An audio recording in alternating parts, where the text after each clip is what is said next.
Pessoal, bem-vindos. Mais uma aula de conhecimentos bancários e agora a gente vai continuar aí com os órgãos reguladores do Sistema Financeiro Nacional. Então, sempre relembrando, tá? A gente estudou já a estrutura do Sistema Financeiro Nacional como um todo. A gente aprofundou um pouco sobre o Conselho Monetário Nacional. A gente viu que ele é um órgão normativo, órgão máximo do Sistema Financeiro Nacional, responsável por esses mercados aqui. E na aula do Conselho Monetário Nacional, eu já falei para vocês que a gente tem muitas atribuições do Conselho Monetário Nacional ligadas com as do Banco Central, que é um órgão supervisor e é o órgão que a gente vai estudar nessa aula aqui hoje. Então, estejam preparados que a gente vai relembrar muitas das coisas que a gente estudou na aula passada, tá bom? Então, vamos lá. Primeiro, para a gente entender o nosso Banco Central, a gente tem que entender os bancos centrais em um contexto geral.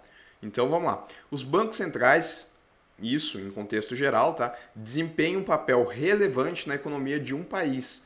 São a eles confiado o dever de regular o volume de dinheiro, né, e de crédito na economia, assegurando o poder de compra da moeda nacional. Então, regular o volume de dinheiro, quando a gente fala isso, eu já quero que vocês comecem a pegar isso, a gente está falando de política monetária, que é aquela que a gente viu que o Conselho Monetário Nacional ele é responsável por fixar as diretrizes. Então, não é só aqui no nosso país, como vocês estão vendo. Os bancos centrais, na maioria dos países, eles são responsáveis por executar a política monetária, por regular a quantidade de moeda na economia para controlar o que? O poder de compra da moeda nacional. Em outras palavras, evitar a inflação. Mas além disso, tá? Eles também desempenham, em geral, as seguintes funções, então além da política monetária, tá? Eles também são chamados de banco do governo, banco dos bancos e supervisor do sistema financeiro nacional. Banco do governo, no nosso caso aqui, o nosso Banco Central ele é chamado assim porque ele é responsável por ser o depositário das reservas do nosso país. Ele é chamado Banco dos Bancos porque ele é como se fosse isso mesmo. É como se ele pudesse emprestar dinheiro para os bancos quando eles precisam. Por isso que ele é banco dos bancos. E supervisor do sistema financeiro nacional, acho que essa altura do campeonato eu nem preciso explicar, né? A gente viu que o Banco Central é um órgão supervisor. Então, o que ele vai fazer? Ele vai estar supervisionando aqui, ver se os entes eles estão seguindo as diretrizes do Conselho Monetário Nacional. Então, de maneira geral, são essas as funções dos bancos centrais. Agora a gente vai especificamente para o nosso. Bom, o Banco Central do Brasil, o Bacen, ele é uma autarquia federal de natureza especial que foi criado pela Lei 4.595 de 1964, que é aquela que criou o Conselho Monetário Nacional também. Ele inicialmente era vinculado ao Ministério da Fazenda, mas atualmente, tá, ele possui a autonomia através da edição da Lei Complementar 179 de 2021. O que significa isso? Significa que os membros que compõem o Banco Central, teoricamente, eles têm autonomia para decidir. Eles não precisam se sujeitar às diretrizes ou então do Ministério da Fazenda ou do Presidente da República. A ideia, pelo menos, é essa, que eles tenham essa autonomia e a gente vai ver que isso faz com que os cargos dos dirigentes eles tenham estabilidade. Não é tão fácil assim retirar um diretor ou até mesmo um presidente do Banco Central. É isso que significa a autonomia do Banco Central. E ela foi concedida aqui, ó, na Lei Complementar 179 de 2021. Tanto que a gente vai ler um artigo 6 dessa lei porque é importantíssimo. O Banco Central do Brasil, ele é autarquia de natureza especial, conforme a gente viu, caracterizada pela ausência de vinculação a ministério, de tutela ou de subordinação hierárquica, pela autonomia técnica, operacional, administrativa e financeira, pela investidura a termo de seus dirigentes e aqui, ó, palavrinha mágica, tá? Estabilidade durante seus mandatos, bem como as demais disposições constantes em lei complementar ou leis específicas à sua implementação. O importante é que a estabilidade dos cargos, tá? E que ele não tem vinculação ao ministério. Ele é o principal executor das políticas definidas pelo Conselho Monetário Nacional. E aí que começa a existir aquela relação estreita entre os dois, porque o Conselho Monetário Nacional ele vai estabelecer uma política e o Banco Central do Brasil ele vai ser o executor dessa política. Além, claro, de outras funções, entre elas a de supervisionar o sistema financeiro nacional. Bom, quais são os objetivos do Banco Central? O principal objetivo do Banco Central é o de assegurar a estabilidade dos preços, isto é, controlar a inflação e assegurar o preço da moeda nacional. Ou seja, o principal objetivo então é o controle da inflação. Mas, além desse principal objetivo, também são objetivos do Banco Central zelar pela estabilidade e eficiência do sistema financeiro, suavizar as flutuações do nível da atividade econômica e fomentar o pleno emprego. Tá? A estabilidade e eficiência do sistema financeiro é que os instrumentos, as instituições financeiras, elas têm que funcionar de maneira efetiva. Isso a gente já viu um pouco quando estudou o Conselho Monetário Nacional. Suavizar as flutuações do nível da atividade econômica é fazer com que o nosso país cresça economicamente, mas de uma maneira sustentável, que não fique dando aqueles saltos muito grandes, mas também as quedas muito grandes no crescimento econômico, medido pelo PIB. Então, é manter um crescimento sustentável. E, além disso, fomentar o pleno emprego, que é o nível de pessoas que estão empregadas na nossa economia. Então, são objetivos do Banco Central e, através aí de suas ações, ele tenta garantir esses objetivos, sendo que o principal é o de controlar a inflação. Eu até vou marcar aqui para vocês, tá? Porque ele é o mais importante. Vou só arrastar aqui.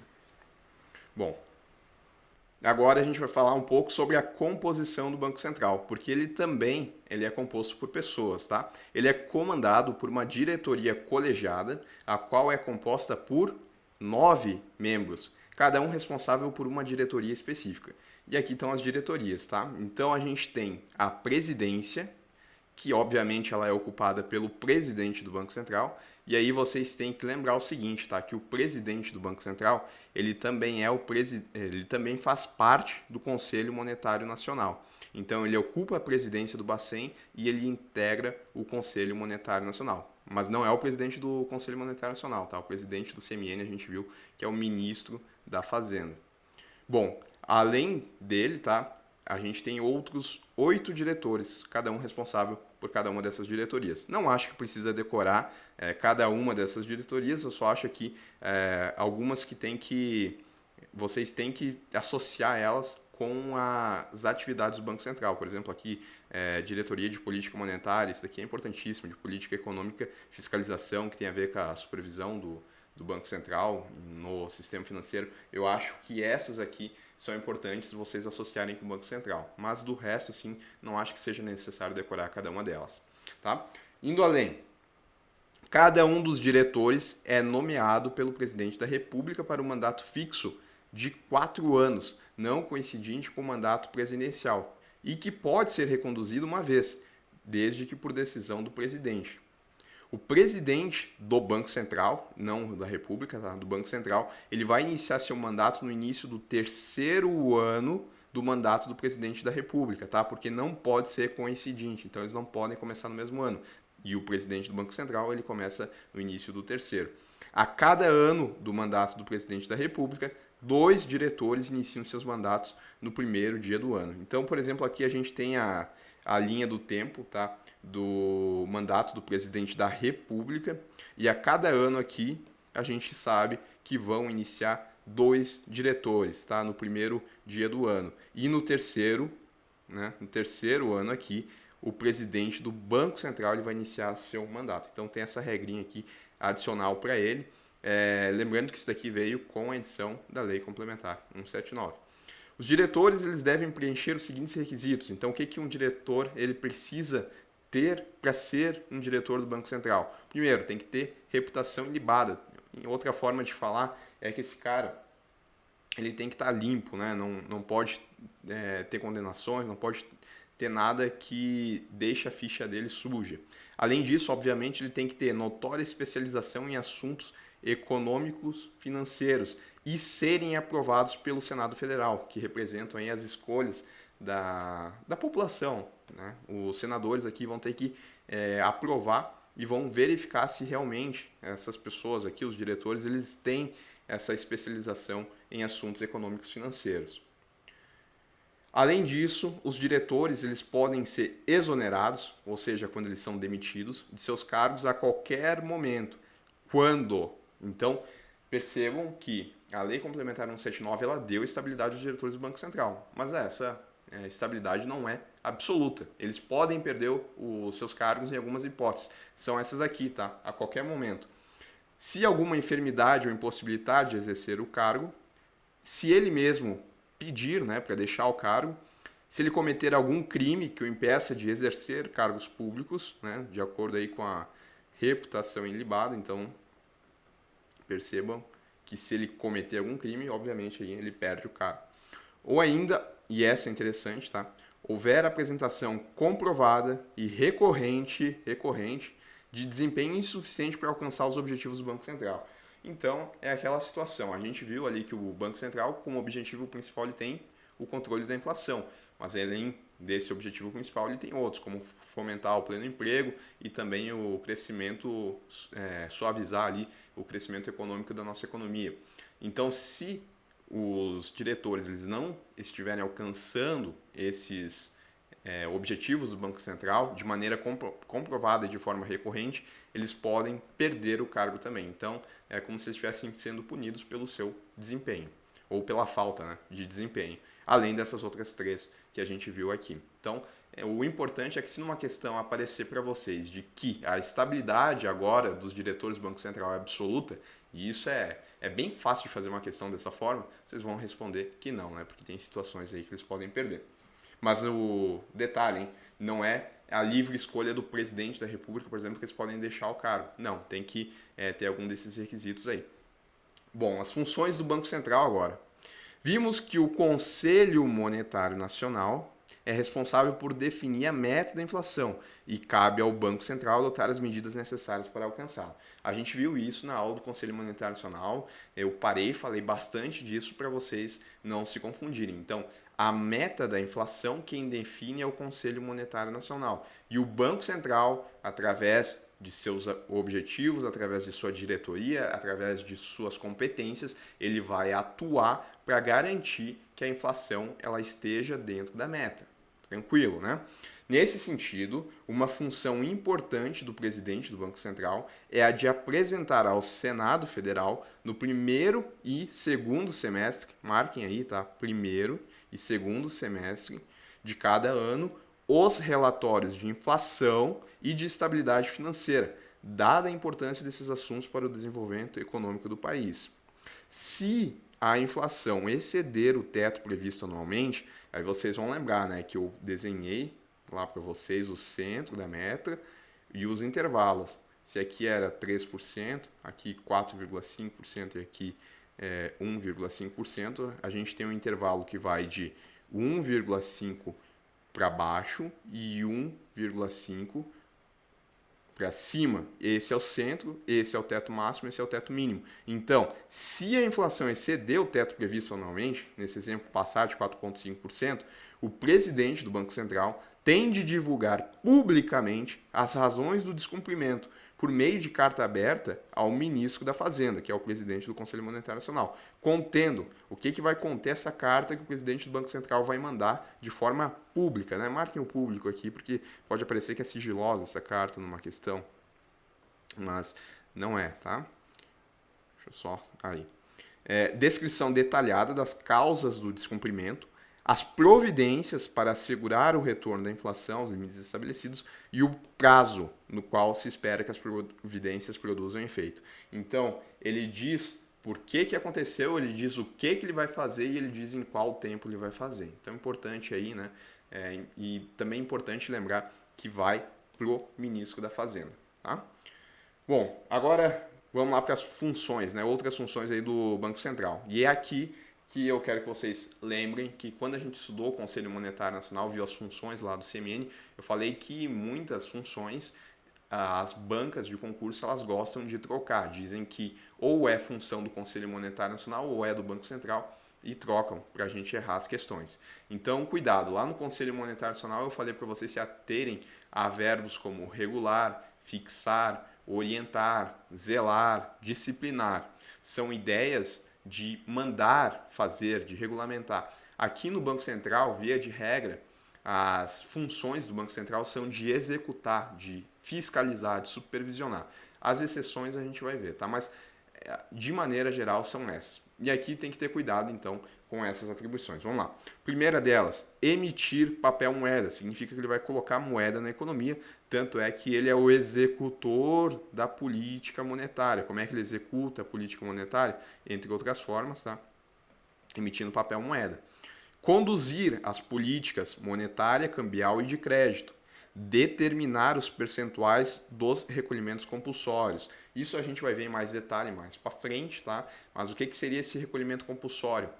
Para limitar um pouco o poder que as instituições financeiras têm de criar a chamada moeda escritural, que é um poder que elas têm devido à intermediação financeira, os bancos centrais eles determinam que um percentual dos depósitos que são feitos nas instituições financeiras, eles devem ficar depositados no Banco Central. Daí a gente pode até ver a função aí de banco dos bancos.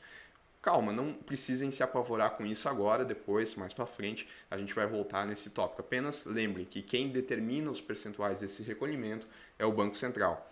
Efetuar como instrumento de política monetária as operações de compra e venda de títulos públicos federais.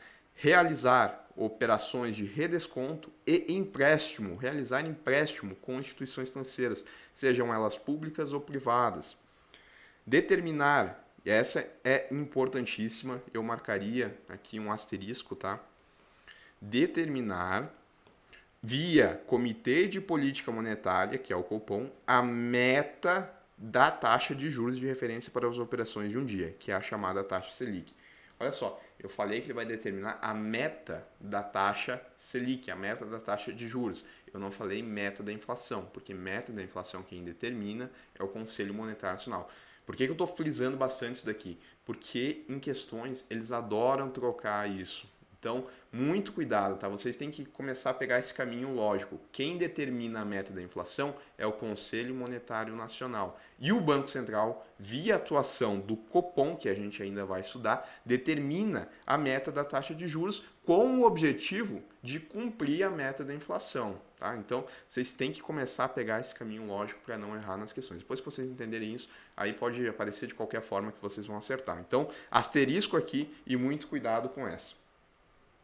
Efetuar como instrumento de política cambial as operações de compra e venda de moeda estrangeira e operações com instrumentos derivativos no mercado interno.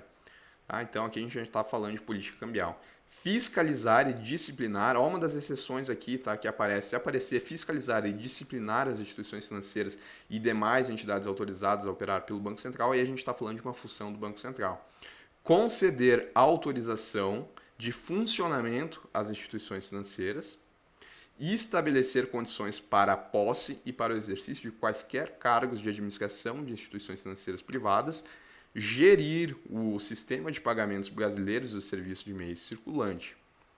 Tá? Então, tem mais. Na verdade, não são só essas as funções, mas essas aqui são as principais que aparecem em prova, tá? Então, muito cuidado, revisem bastante principalmente esse primeiro slide aqui, que são os que aparecem mais, mas também fique de olho nesses outros. E sempre tentem não confundir, tá, com as atribuições do Conselho Monetário Nacional. Bom, o Banco Central, assim como o Conselho Monetário Nacional, ele também pode decidir algumas coisas. E essas decisões aqui, elas podem se dar de diferentes instrumentos, né? O Banco Central pode usar diferentes instrumentos para publicar essas decisões. O Conselho Monetário Nacional, a gente viu que as suas decisões são por meio de resoluções. Aqui no Banco Central, então, a gente tem o seguinte, deixa eu só voltar aqui. Tem portarias, resoluções do Banco Central, instruções normativas do Banco Central, ou ainda, quando, por exemplo, ele determina, ele chega a alguma decisão em conjunto com a CVM, por exemplo, aí a gente pode ter resoluções conjuntas ou instruções normativas conjuntas. E aqui um resumo sobre o Banco Central para vocês, tá? A área dele, a gente sabe que é moeda, crédito e câmbio, e mercado de capitais em algumas situações, tá? Em poucas situações, porque o mercado de capitais, em regra, ele fica com a CVM. Ele é de nível supervisor, tem uma diretoria colegiada de 9 membros, composta por um presidente mais 8 diretores. Vinculação, e aí que está o detalhe, né? A ausência de vinculação a ministério de tutela ou de subordinação hierárquica. E as matérias, elas são publicadas aí por meio de portarias, resoluções, instruções normativas e resoluções conjuntas. E eu ainda adicionaria aqui, ó, principal objetivo dele, tá? É o controle da inflação. E em conjunto com isso, obviamente, né, o crescimento econômico do nosso país. Então, galera, terminamos assim a aula do Banco Central. É uma aula que, como eu disse ali, tem muita coisa ligada com a aula do Conselho Monetário Nacional. E a próxima aula, onde a gente vai estudar o Comitê de Política Monetária, a gente ainda vai estreitar mais ainda essa relação entre esses três órgãos. Claro, principalmente Banco Central e Comitê de Política Monetária, até porque a gente viu aqui que o Banco Central, via o Copom, determina a meta da taxa de juros. Tá? Agora a gente vai resolver as questões, vou fazer uma pausa aqui no vídeo e a gente volta na sequência então com questões que já caíram em concurso. Até!